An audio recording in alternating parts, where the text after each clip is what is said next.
करा है वो आपको भोगना पड़ेगा। अगर 5 लाख रुपए की संपत्ति लगाकर हवाला के माध्यम से पैसा लेकर 5,000 करोड़ की संपत्ति अगर आपके पास आती है तो आपको इसका जवाब देना पड़ेगा, ट्रायल फेस करना पड़ेगा, ईडी के सवालों का जवाब देना पड़ेगा। एक और बात मुझे कहनी है जिसका मुझे बहुत दुख लगा है।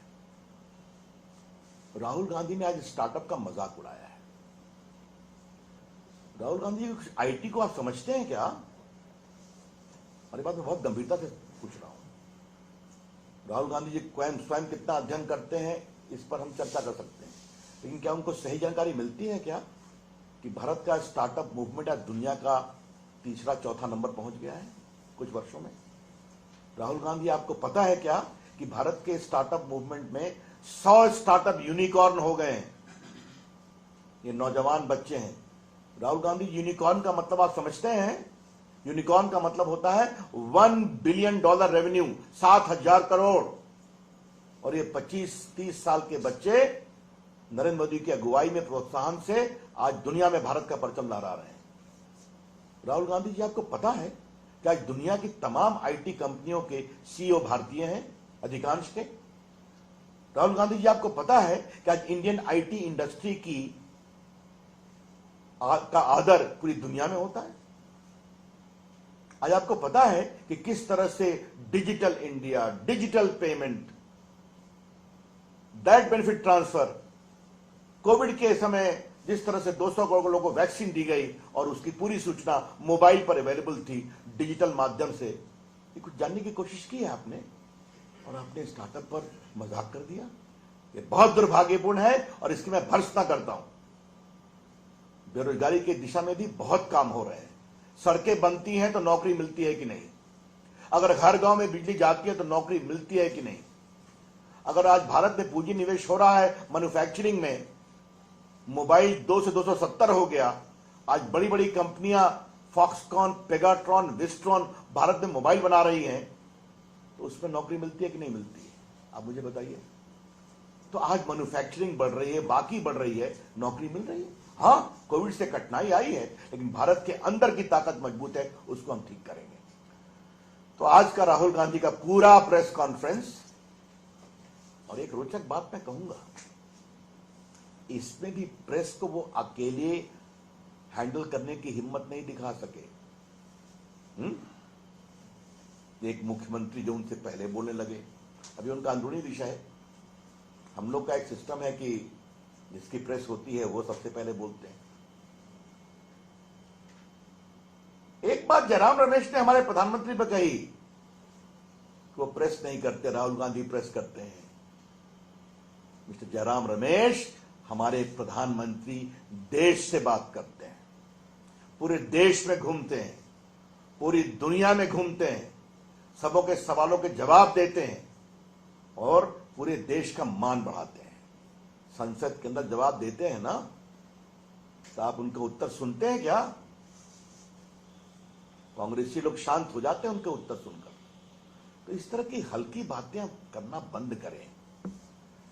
देखिए, समस्या बहुत साफ है। देश का लोकतंत्र अब फैल गया है। आम आदमी इस लोकतंत्र में अपनी साख समझता है, और जिस तरह एक परिवार ने पूरा कंट्रोल किया हुआ था लोकतंत्र पर अपने लिए और अपने हितों के लिए, उससे देश आगे निकला है, इसलिए वोट नहीं मिलता है। और अंतिम बात कहनी है, नेशनल हेराल्ड से क्यों घबराए हुए हैं? क्या संकेत है? कांग्रेस पार्टी परिवार की जेब में, कांग्रेस पार्टी का नेतृत्व परिवार की जेब में, अब कांग्रेस पार्टी की संपत्ति भी परिवार की जेब में है। The crux of the national Herald corruption is straight and simple. The Congress party is in the pocket of the family. The leadership of the Congress party is also in the pocket of the family. The National Herald case demonstrates that now the family also wants to control the property of the party into the pocket of the family. यही सच्चाई है। धन्यवाद।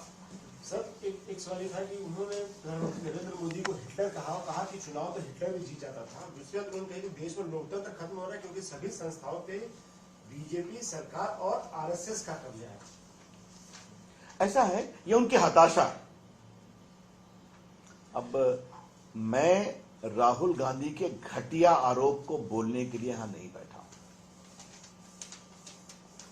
कितना तंग किया गया हमारे प्रधानमंत्री नरेंद्र मोदी जी को गुजरात के मुख्यमंत्री के रूप में, तब कर निकले कि नहीं निकले निर्दोष होकर, कानून की प्रक्रिया से निकले ना।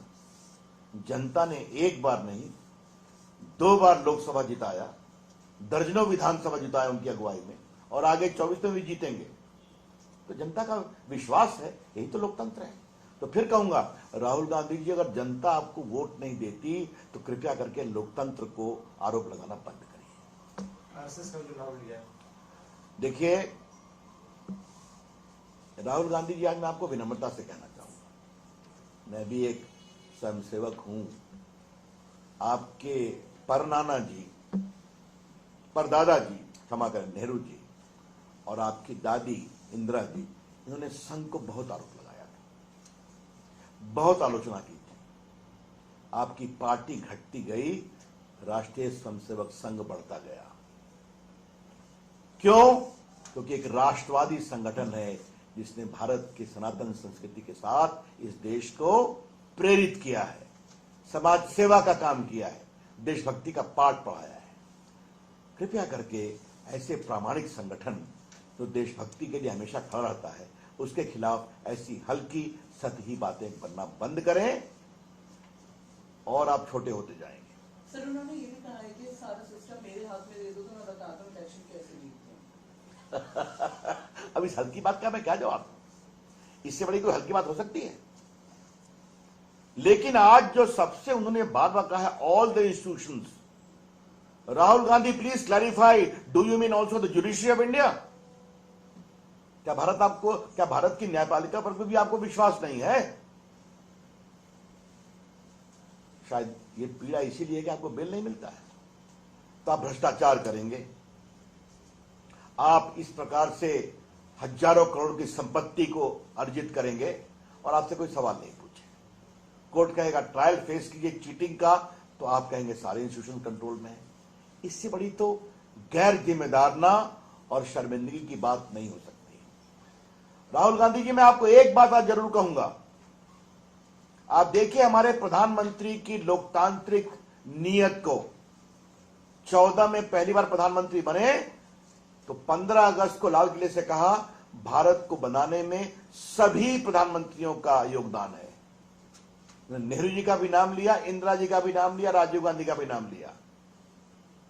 आप कैसे चर्चा करते हैं हमारे प्रधानमंत्री की, आज आपने अपने प्रेस में दिखा दिया। और अभी की मूर्ति का म्यूजियम बना तो हमारे प्रधानमंत्री का बड़ा हृदय देखिए, उन्होंने कहा भारत के सारे प्रधानमंत्रियों का इसमें स्थान दो।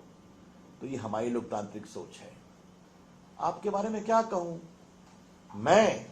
मेरी माताजी, मेरी बहन, मेरी पार्टी, मेरी जेब में और मेरी सोच, ये आपकी सोच है। Thank you. सर, अभी मार्च कर रहे हैं लोकतंत्र बचाने के लिए, कांग्रेस पार्टी जो है मार्च कर रही है। लोकतंत्र में हर को मार्च करने की आजादी है, इस पर मुझे कुछ नहीं कहना है। इतने दिन वो भी सत्ता में रहे हैं, अच्छी बात है, मार्च करें, लेकिन लोकतंत्र खतरे में है, यह दुहाई देना बंद करें। भ्रष्टाचार तंत्र कांग्रेस का खतरे में है और हम चाहते हैं वो खतरे में रहे, वो कार्रवाई होगी, रुकेगी नहीं।